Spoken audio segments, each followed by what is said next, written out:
va bien? Yeah, oui. Vous êtes les lève-tôt, les premiers arrivés au poste pour le début de nos conférences. Bienvenue.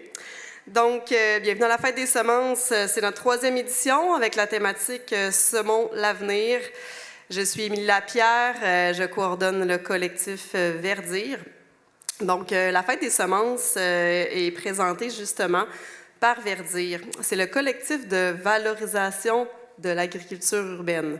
Donc, si vous voulez en apprendre davantage sur on est qui, qu'est-ce qu'on fait, on a un beau kiosque dans le hall d'entrée, juste à droite de la halte garderie. On est là toute la journée, donc ça va vraiment nous faire plaisir de venir vous en parler, de vous accueillir et de vous en parler en détail. Ensuite, donc, le collectif Verdir, depuis le début, est soutenu par le créneau d'excellence Tourbe et Substrat. Celui-ci s'implique depuis de nombreuses années dans les initiatives d'agriculture urbaine et les villes nourricières dans la région. Depuis juillet dernier, le projet Tous ensemble vers la sécurité alimentaire au Bas-Saint-Laurent, qui celui-ci est financé par le ministère de l'Économie et de l'Innovation. Ce projet-là permet à 4 organisations porteuses, dont le collectif Verdir, d'avoir un soutien financier et matériel dans ses pratiques et ses diverses activités.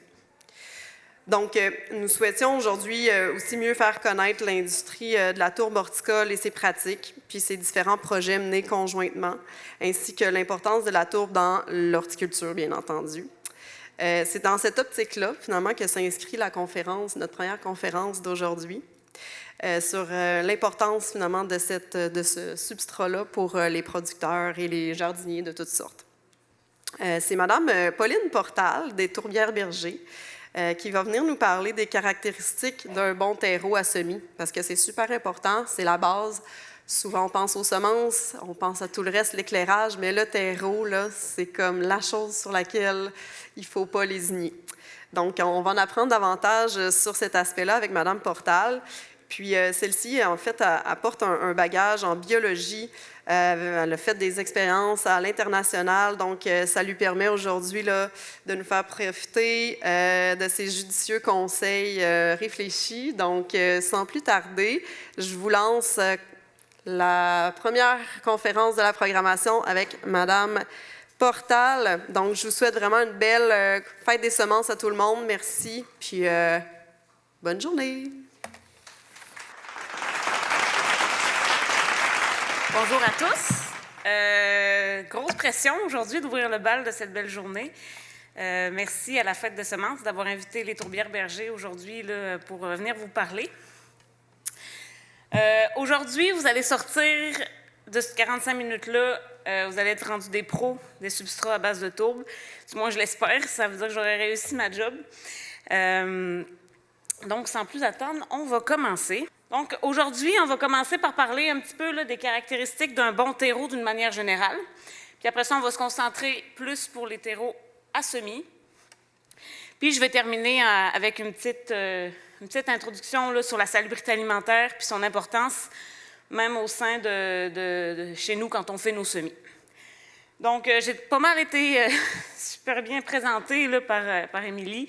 C'est ça, donc moi je suis Pauline, je travaille chez Berger depuis à peu près 5 ans, biologiste de formation. Donc, c'est moi qui va vous parler aujourd'hui. Donc, sans plus attendre, on va commencer ça. Oh! Donc, pour ceux qui ne connaissent pas, les Tourbières-Bergers, qu'est-ce que c'est? En gros, on est une industrie de récolte de tourbe qui va prendre la tourbe pour faire des mélanges horticoles. Donc, on vend des substrats de culture, des terreaux que vous pouvez retrouver des fois dans les jardineries. En 2023, on a fêté nos 60 ans.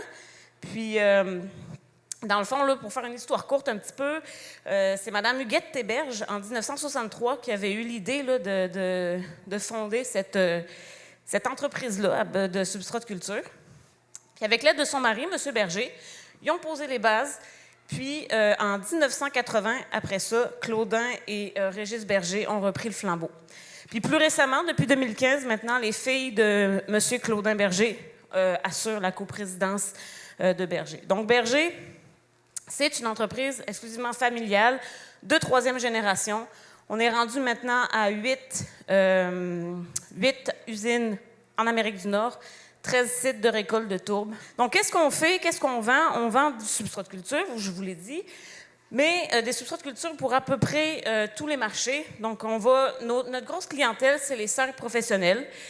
Donc, c'est des immenses serres, souvent qui font de la culture hors sol, qu'on appelle, qui vont planter, que ce soit qui vont des semis ou que ce soit pour faire de la propagation, pour des pépinières également. On peut vendre pour ceux qui font de la floriculture, production de légumes, de fruits, etc., etc. Donc, il y en a pour tous les goûts. On va juste ajuster notre substrat. On va voir comment tout à l'heure. Donc, notre produit qu'on vend, c'est vraiment des substrats qui sont faits à base de tourbe. La tourbe, on va parler un petit peu c'est quoi, parce qu'on a tous déjà entendu ça, mais c'est pas tout le monde qui arrive à bien saisir qu'est-ce que c'est. Donc, la tourbe, c'est nous, on utilise la tourbe de mousse de sphaigne. Donc, la mousse de sphaigne, c'est... Attendez, c'est ça ici, c'est l'image qu'on voit. Puis au fil des années, cette tourbe-là va se fossiliser parce que les débris végétatifs, cette mousse de sphaigne-là va se fossiliser par les micro-organismes qui vont digérer les débris végétatifs. Ça va faire une accumulation année après année dans le sol et c'est ça qu'on va appeler de la tourbe. La tourbe, une fois qu'il y a une certaine accumulation, ça peut prendre des milliers et des milliers et des milliers d'années avant qu'elle puisse être récoltée. C'est ça qu'on va ramasser parce que ça a plein de propriétés. Et une fois qu'une tourbière, on a terminé de la récolter, on va vouloir la restaurer. Donc, on va vouloir la remettre à son état d'origine. On va vouloir qu'elle reprenne son rôle de puits de carbone, comme au départ. C'est d'ailleurs avec ça qu'on fait plein de projets de recherche avec différentes instances, comme par exemple la PTHQ. Là, je regarde Stéphanie. Fait que beaucoup d'universités travaillent avec des industries horticoles pour justement des projets de recherche de restauration des tourbières. Donc, comment ça marche un petit peu la récolte, là? Dans le fond, on a une tourbière vierge ici. On va enlever la végétation. On va faire des drains. Donc, pourquoi on va faire des drains? C'est qu'une tourbière de base, c'est un milieu humide. La définition le dit. C'est un milieu qui est saturé en eau. Donc, c'est vraiment, vraiment plein d'eau. Si vous avez déjà vu, d'ailleurs, cette plante-là, puis que vous avez marché dessus, c'est très spongieux. Donc, c'est vraiment... Pour ça, c'est saturé en eau. C'est des milieux qui sont pauvres en oxygène. Donc, on va vouloir faire des drains lorsqu'on est prêt à récolter. Ces drains-là vont faire en sorte que l'eau de la tourbière va s'écouler dans ces drains-là. Et puis, c'est avec ces drains-là qu'on va séparer notre tourbière de récolte et qu'on va faire ce qu'on appelle des planches. Une fois que le site est prêt à être récolté, on va hercer, comme on peut voir ici. Et après ça, on a des aspirateurs qui vont passer par-dessus pour aspirer juste la couche qui a séché sur le dessus.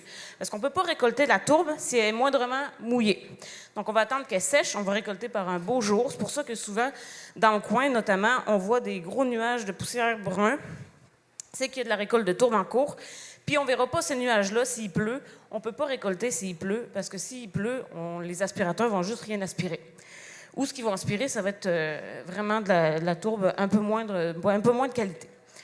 Une fois que la tourbe est aspirée, elle va être mise en tas. Donc, dans le jargon, on dit en meule. Et puis, après ça, ces meules-là sont couvertes pour éviter toute contamination de mauvaises herbes, d'insectes ou même d'animaux qui peuvent venir faire leurs déchets fécaux dessus. Puis après ça, quand on en a besoin, on amène une partie de la tourbe récoltée à l'usine. Elle va être tamisée, etc., etc. Donc, c'est un peu comme ça que ça fonctionne. Puis c'est vraiment la base de nos produits, à base de nos terreaux, à base de tourbe. Donc, pourquoi on se donne autant de mal? Pourquoi on va chercher de la tourbe comme base de nos milieux, de nos substrats de culture? C'est que ça a plusieurs avantages. La tourbe, de base, a un pH très acide. Donc, nous, ça nous intéresse parce que, évidemment, qu'on ne pourra pas planter dans de la tourbe directement dedans. C'est impossible, il n'y a pas grand-chose qui va pousser. Par contre, le fait qu'il y ait un pH bas, un pH acide, bien, ça fait qu'on peut l'ajuster comme bon nous semble. Donc, si par exemple, il y a un client qui a besoin d'un substrat pour des cultures où il y a besoin d'un pH basique ou un pH plus ou moins acide, bien, nous, on peut mettre de la chaux puis ajuster le pH en conséquence.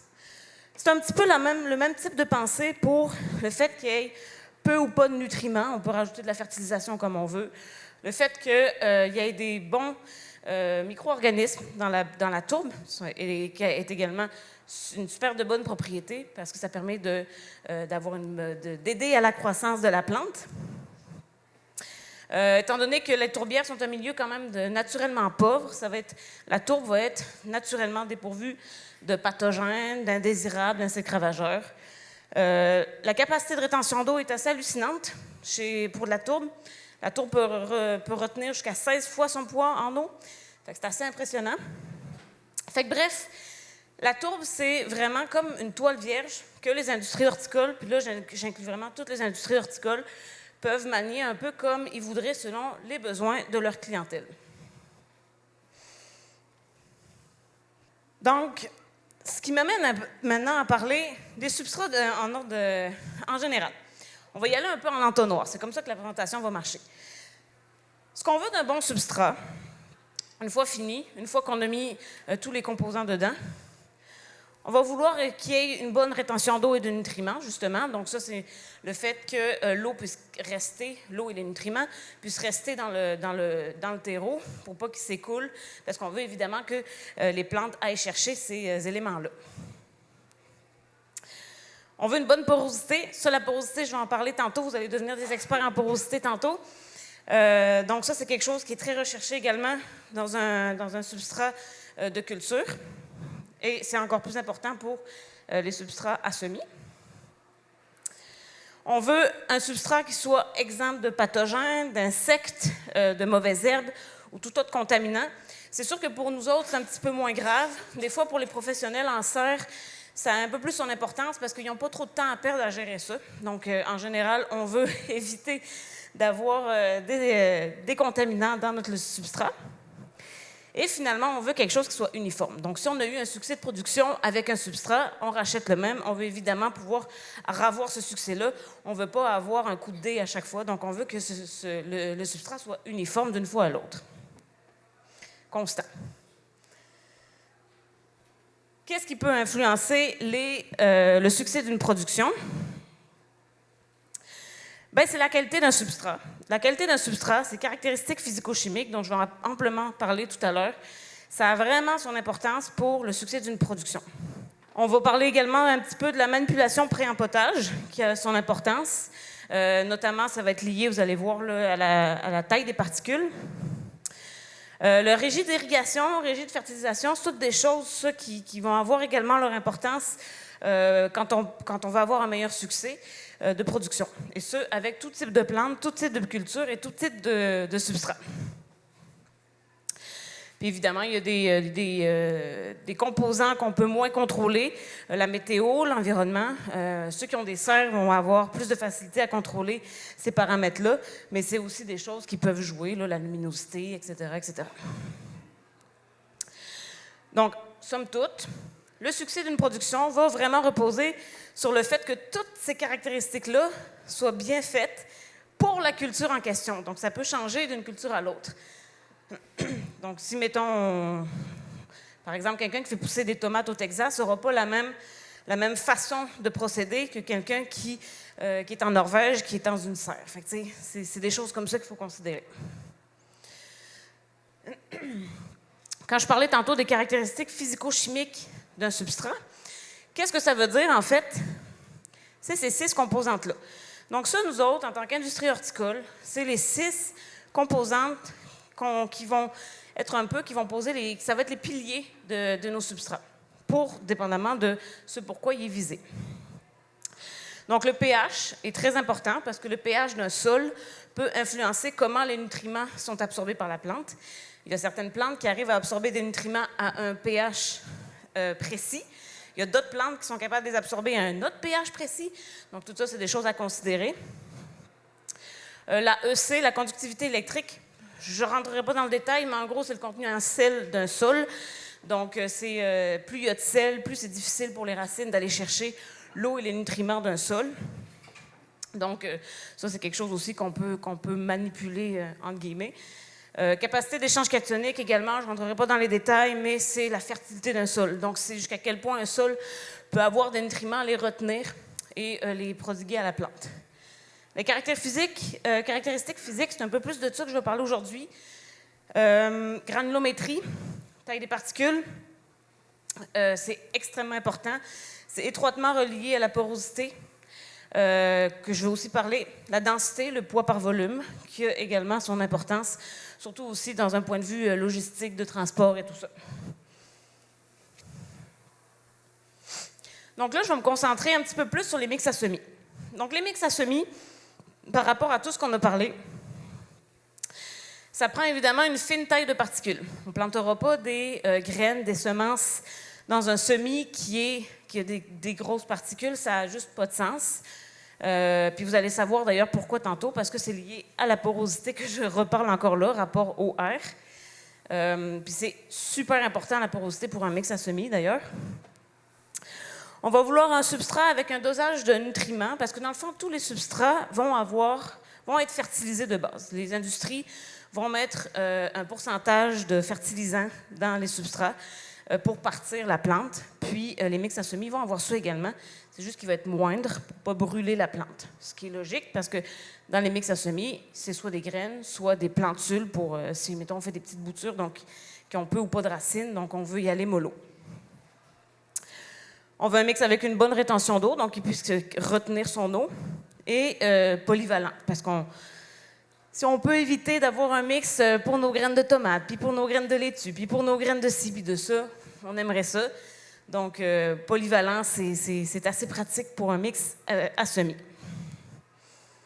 Donc, la granulométrie, ça, je vais passer un petit peu de temps là-dessus, granulométrie, porosité, parce que c'est un élément extrêmement important, encore plus pour un mix pour la germination des graines. Somme toute, grosso modo, la granulométrie, c'est la taille des particules. Donc, on peut voir ici, par exemple, c'est un type de tourbe, c'est juste la tourbe vierge, là.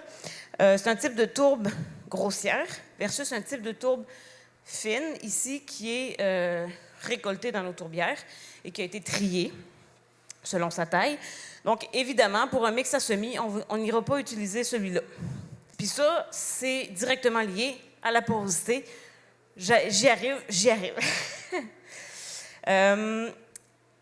Également, ça, je vais en parler aussi un petit peu tantôt, mais le processus d'imbibition, ça, c'est quelque chose d'essentiel pour la germination des graines.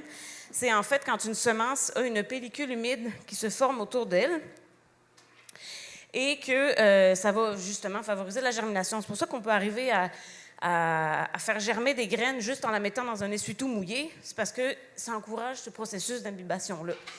Donc, le fait d'avoir des petites particules, bien, ça encourage vraiment le processus d'imbibition puisque ça va vraiment maintenir l'eau et le milieu humide autour de la graine.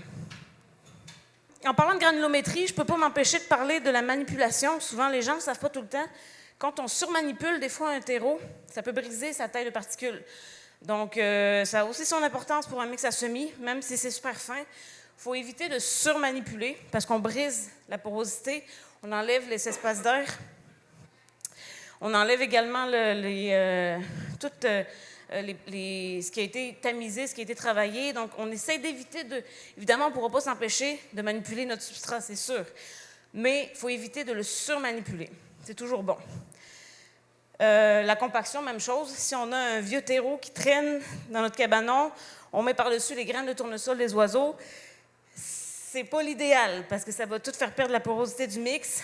C'est dommage. Donc, c'est toujours mieux d'éviter de compacter le mix, de mettre des choses par-dessus. Donc ça, c'est un petit cue, là, des fois, qui peut aider. Donc, là, on arrive à la minute science de la présentation. C'est pas si pire, mais j'espère que je vais bien l'expliquer. Donc, la porosité, qu'est-ce que c'est?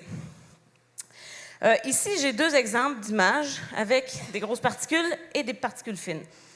Si on remplit ces plats d'eau-là, si on les sature d'eau, l'eau va combler l'espace en air, ce qui fait que on peut déduire que le substrat avec des grosses particules a donc plus de porosité versus celui avec des particules fines, il y en a un peu moins. Par contre, lorsque ce plat d'eau est drainé, il y a plus de surface de contact pour retenir l'eau. Du moins, là, ici, c'est un exemple de tourbe, pour un substrat à base de tourbe. Donc, les grosses particules, étant donné qu'ils ont moins de surface de contact pour retenir l'eau, vont avoir une rétention d'eau, donc une capacité à retenir l'eau, moindre qu'un substrat à base de particules fines. Donc, c'est super important pour le processus, justement, d'imbibition dont je parlais tout à l'heure. Donc, c'est ça que je disais. Puis là, ça, pourquoi c'est intéressant? Là, je vous avertis, là, ça va être un graphique, ça fait peur, mais c'est vraiment pas super. C'est juste pour vous expliquer un petit peu comment nous, en tant qu'industrie horticole, on calcule la porosité, comment on utilise la rétention d'eau, la porosité et la taille des particules, parce que c'est trois choses qui vont ensemble. Comment on les utilise pour monter après ça des substrats sur mesure. Donc, même affaire ici, si on regarde la figure, on la remplit d'eau. Puis, ça, c'est la porosité totale. On va ensuite drainer l'eau. Les particules vont retenir ce qu'ils peuvent. Donc, ça va créer de l'eau qui est maintenue dans les particules, soit dit en passant, j'ai oublié de le dire, mais c'est de l'eau facilement disponible pour la plante. C'est ça que les plantes vont utiliser. Puis ça, c'est pour un substrat qui est bien irrigué, soit dit en passant. Parce que vous avez tous sûrement chez vous, moi la première, soit dit en passant, des plantes qu'on oublie. Puis que quand on les arrose, ça passe directement dans l'assiette en dessous. C'est tout simplement parce que les particules sont tellement sèches qu'elles sont devenues presque hydrophobes. Donc, l'eau se fait des chemins préférentiels.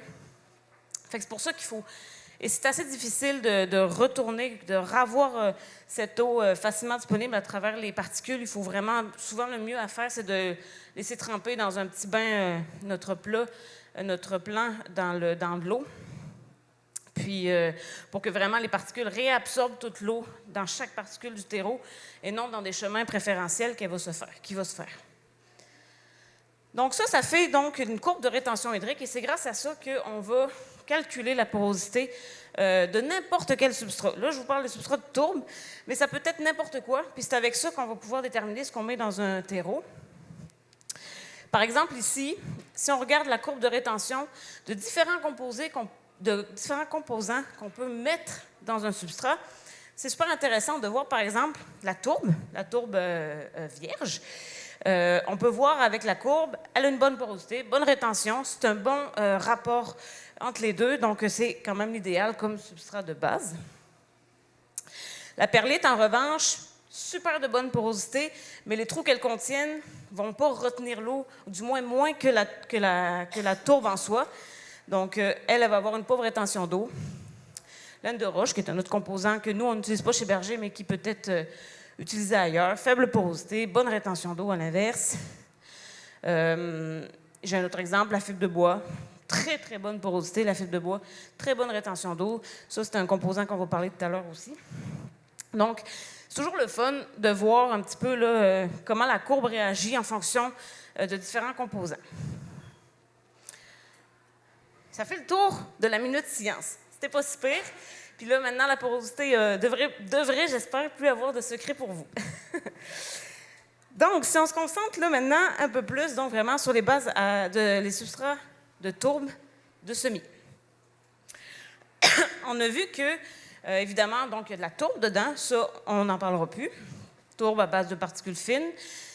Mais tout ce qui va être ajouté dans un terreau à semis vont devoir avoir une taille de particules plus fin que n'importe quel autre substrat pour n'importe quel autre type de culture. Chez Berger, nos mix à semis ont de la perlite, ont de la vermiculite, ont de la fibre de bois. Pas les trois en même temps, mais l'un ou l'autre. Donc, c'est des composants qu'on va rajouter pour justement rajouter de la porosité au mix. Donc, je vais un petit peu discuter de chaque composant. Je vais aussi glisser un petit mot sur le coco. Donc, la perlite, qu'est-ce que c'est? C'est un sable. Donc, ça ressemble un petit peu à de la gravelle quand on le reçoit là, chez nous. Et ce sable-là, il est chauffé à une température hallucinante qui permet à l'eau que ce sable contient de vouloir sortir et ça fait comme un popcorn qui explose. Donc, la perlite, pour ceux qui pensent avoir jamais vu ça, c'est sûr que vous avez déjà vu ça dans un substrat de culture. Ça ressemble à du styromousse dans un substrat de culture. Donc, c'est super léger. On appuie dessus, ça s'égrène. Donc, ça, là, c'est super pour amener de la porosité dans un mix fini. Donc, généralement, les industries horticoles vont en rajouter de 5 à 30 % pour aller chercher plus ou moins de porosité dans un mix.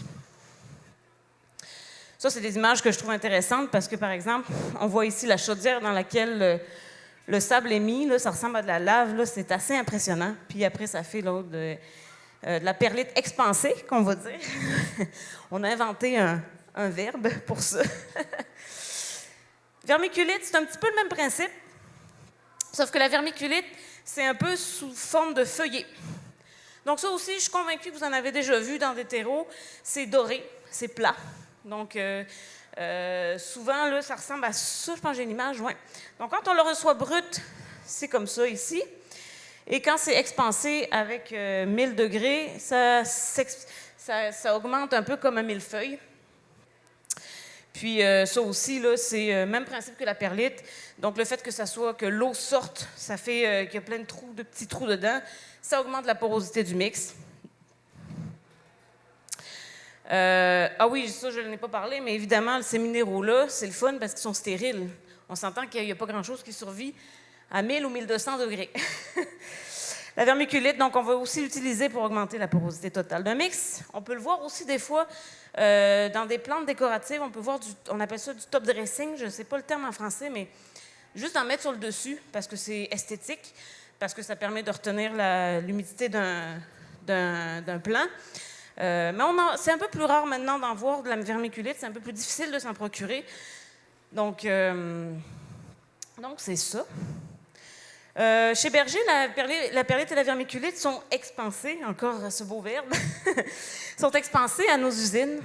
C'est inventé, mais il est très imagé, fait qu'on l'aime beaucoup. Donc, on a une grosse usine qui est dédiée juste à l'expansion de la perlite et de la vermiculite. Vous vous doutez bien qu'il fait extrêmement chaud dans cette usine, mais nous, c'est le fun, on réutilise la chaleur créée par cette usine pour aller chauffer nos autres usines, donc il n'y a pas d'énergie perdue. Une fois que c'est expansé, un peu comme tout le reste de nos composants, c'est trié par taille pour savoir où qu'on le met, dans quel terreau. Est-ce qu'on le met dans un substrat semi? Est-ce qu'on le met dans un substrat plus polyvalent pour les plantes matures, etc. Poussière sable, c'est retiré quand on reçoit l'élément brut. Fait que dans le fond, quand on dit dans nos mix, il y a 10 % de perlite, c'est vraiment 10 % de perlite, il n'y a pas de particules résiduelles. La fibre de bois, c'est un autre composant qui est plus récent. Donc, ça, c'est produit de l'industrie forestière. Donc, on part de planches toutes simples. Puis, c'est mis dans cette machine-là. Je ne sais pas trop ce que cette machine-là fait, mais ça chauffe et ça rend la particule de bois vraiment stable. J'en sais pas plus. Je suis malheureusement pas ingénieure de cette machine. Mais ça fait une fibre de bois qui est très stable, très poreuse. On adore ça aussi chez Berger parce qu'elle permet également d'augmenter la rétention d'eau d'un mix. Donc, ça le rend beaucoup plus facile à le mouiller. Plusieurs essences peuvent être utilisées. Essences peuvent être utilisées avec différentes méthodes également. Chez Berger, on utilise la fibre de pin.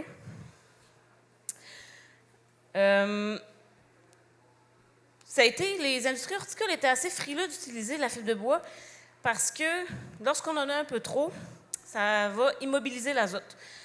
Là aussi, je n'entrerai pas dans les détails, mais somme toute, ça fait que l'azote, qui est un nutriment hyper important pour les plantes, il était pris par la fibre de bois dans le substrat, donc non disponible pour la plante. Donc, ça crée quand même un problème, on va se le dire. Mais grâce justement à ce traitement-là, ça fait que l'immobilisation est beaucoup mieux contrôlée. Puis lorsqu'on a de la fibre de bois en bas de 30 %, on n'a pas de problème d'immobilisation de l'azote. Donc, de plus en plus, on en voit là, dans les industries horticoles maintenant. Puis nous, on est fiers parce que Berger, ça a été parmi les premiers à l'utiliser dans les substrats de culture en Amérique du Nord. Le coco, on n'en met pas dans nos substrats à semis, mais on en a tous vu dans des substrats horticoles réguliers. Je vais juste en glisser un petit mot, parce que c'est toujours intéressant de savoir un peu comment c'est fait, puis ses caractéristiques qui font, tu sais, souvent, il y a beaucoup la guerre coco-tourbe. Bien, le coco, c'est pas non plus la composante parfaite. Le coco, donc, c'est vraiment l'enveloppe. On récupère les fibres qui sont autour de cette enveloppe.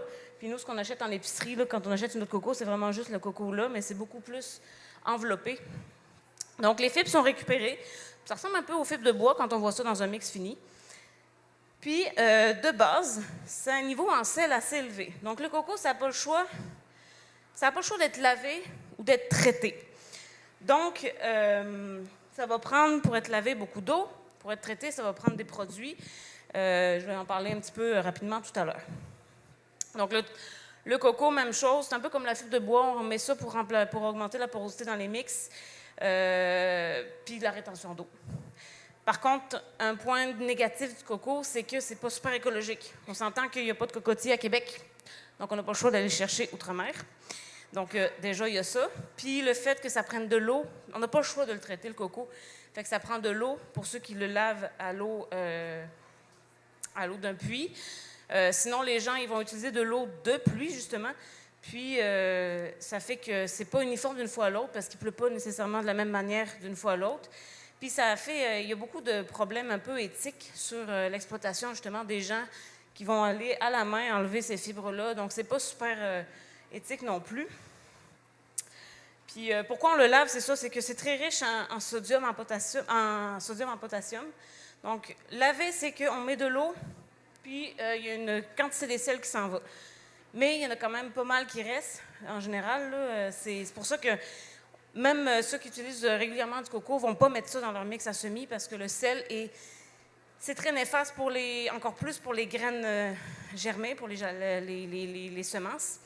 Donc, dans un processus à semis, on ne verra pas de coco. Si vous voyez un terreau à semis avec du coco, je vous conseille fortement de ne pas l'acheter. Ça, c'est quand on dit qu'il est traité, il est tamponné, donc on va rajouter du calcium et du magnésium. Fait que là, ça va aider vraiment à ce qu'il soit mieux lavé.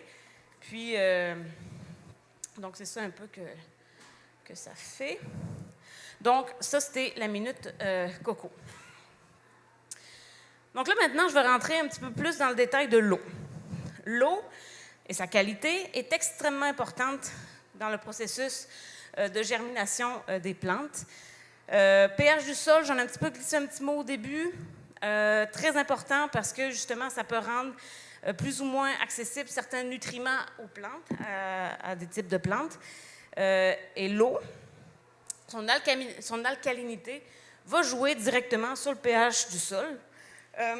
L'eau, c'est également un vecteur de maladies, de pathogènes. Bien, également, oui, les nutriments, c'est par l'eau que ça passe également, mais c'est pour vous dire à quel point c'est important de quand même surveiller la qualité de l'eau, même chez nous. Fait que c'est pas tout le temps c'est pas tout le temps les professionnels en serre qui doivent watcher ça. On doit quand même faire attention chez nous aussi, ça peut être important. Fait que ce qui m'amène à la salubrité des aliments. Donc la salubrité des aliments, qu'est-ce que c'est? C'est le fait de prévenir la contamination des maladies alimentaires. Donc c'est le fait de manger des aliments sains. Puis dans le fond, ceux qui sont concernés par la salubrité alimentaire, c'est tous ceux qui sont dans une chaîne alimentaire, que ce soit le consommateur à la toute fin, qui lui a la responsabilité, par exemple, de bien faire cuire sa viande, on connaît tous ça, jusqu'au début de la chaîne. Donc nous, étant donné qu'on vend des substrats dans lesquels poussent des fruits et des légumes, on a également notre part de responsabilité là-dedans.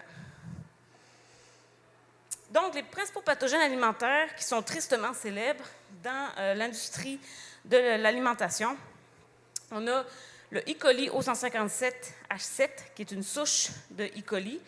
On a Salmonelle, que vous connaissez aussi sûrement très bien. On a L. monocytogenes ou la Listeria, aussi qu'on connaît bien. Donc ça, c'est un peu les trois principaux pathogènes qui ont souvent causé des rappels de salade ou de laitue. Vous en avez peut-être déjà entendu parler, et qui peuvent causer des problèmes de santé quand même assez graves. Les coliformes, c'est le fun d'en parler parce que ceux souvent qui ont des puits chez eux à la maison connaissent ça. Ça fait partie des analyses à faire quand on analyse notre eau de pluie. Les coliformes totaux, c'est une grande famille qu'on retrouve partout dans l'environnement, dans l'eau, dans les plantes, dans le sol, dans le tractus des animaux, partout.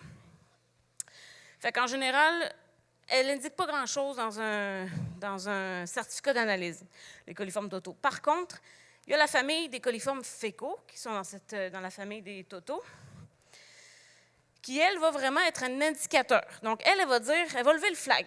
Elle dit, oh, il y a peut-être un petit peu de coliformes fécaux, fais attention qu'il n'y ait pas des E. coli. Parce que là, les coliformes fécaux, c'est aussi une grande famille. Dans cette famille-là, ils ne sont pas tous nocifs, même loin de là, pour les humains.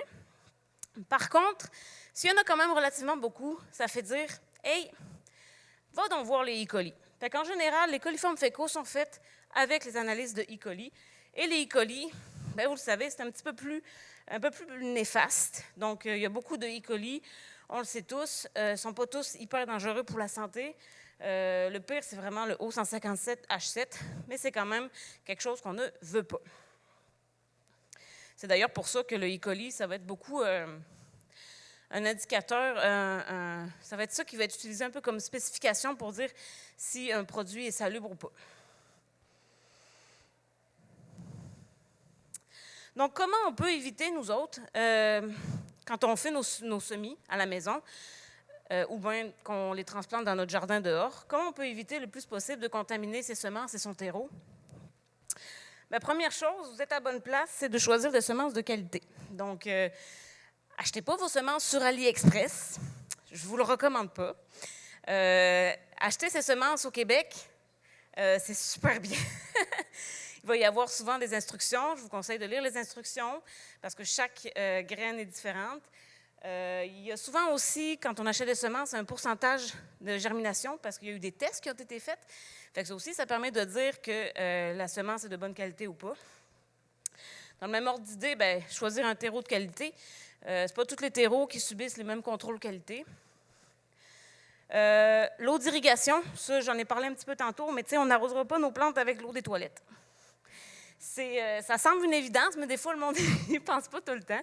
Ou si vous avez un puits à la maison, vous savez que la qualité est bof-bof, prenez de l'eau en bouteille, vous êtes toujours mieux. Puis, j'aime bien aussi glisser un petit mot sur les insectes ou bien sur le surarrosage qui permet justement d'inviter des insectes dans nos plantes. Les insectes, c'est aussi des vecteurs de maladies ou juste que c'est désagréable d'avoir des insectes. Donc, pour éviter d'en avoir, dehors, on peut mettre un moustiquaire, on peut traiter avec l'insecticide. Dedans, on peut également traiter avec l'insecticide de manière régulière ou bien éviter de surarroser parce que ça maintient le milieu humide et ça, ils aiment beaucoup ça. Il y a également du top dressing encore, de mettre quelque chose, ça c'est plus pour dehors, mais par exemple du paillis sur notre jardin, des fois ça permet d'éviter un petit peu la contamination par des insectes ravageurs. Ah oui, puis ça, laver, oui, ça c'est super important. Des fois, moi la première, j'ai pas tendance à laver, mettons, les laitues qu'on fait pousser parce qu'on se dit, je n'ai pas utilisé de pesticides, je le sais que c'est correct, il n'y a pas de trouble, mais c'est pas juste pour les pesticides qu'on lave. On est toujours mieux de laver ce qu'on mange. C'est toujours un bon réflexe à avoir. Surtout si c'est justement des légumes feuilles, des salades, de l'herbe qu'on ne va pas nécessairement cuire. Puis nous, ce qu'on fait en tant qu'industrie horticole dans le domaine de la salubrité alimentaire, pour tous nos substrats, on a un contrôle de qualité hyper rigoureux avec des spécifications très précises pour chaque substrat qu'on vend. Le contrôle qualité, il se fait de la récolte à la tourbière. Tu sais, quand elles étaient couvertes, ça avait ses raisons. La mise en sac, jusqu'à la mise en sac de nos produits, tout, on va étroitement tout surveiller avec un contrôle de qualité qu'on fait à chaque production. Tous nos ingrédients qu'on met dans nos terreaux sont testés pour ces pathogènes-là que vous avez vus un peu plus tôt. Donc, on s'assure comme ça qu'ils sont exempts de pathogènes lorsqu'on les utilise. Ça fait un peu mention au contrôle qualité, mais on fait de la gestion de mauvaises herbes, de la gestion d'insectes ravageurs directement sur les sites de récolte. Il y a des audits internes. On a des produits Ça, c'est nouveau depuis quelques années. On a développé des produits qui sont vraiment exclusivement vendus pour les producteurs de légumes feuilles ou d'herbes, donc des producteurs de légumes, de choses qui ne sont pas cuites. Et ces produits-là sont testés. Chaque production est testée pour les pathogènes, est testée pour le E. coli, puis ils ne quittent pas l'usine s'ils ne sont pas conformes. Donc ça aussi, là, c'est super intéressant. Donc on a des protocoles en place pour limiter au maximum les contaminations. Puis on a une équipe interne là, qui va faire du support aux producteurs, qui vont être dédiés vraiment à faire de l'amélioration continue en termes de salubrité alimentaire. Et ça fait pas mal le tour, donc voilà. Si vous avez des questions, je vais essayer de répondre au meilleur de mes connaissances, mais voilà, ça fait pas mal le tour. Merci.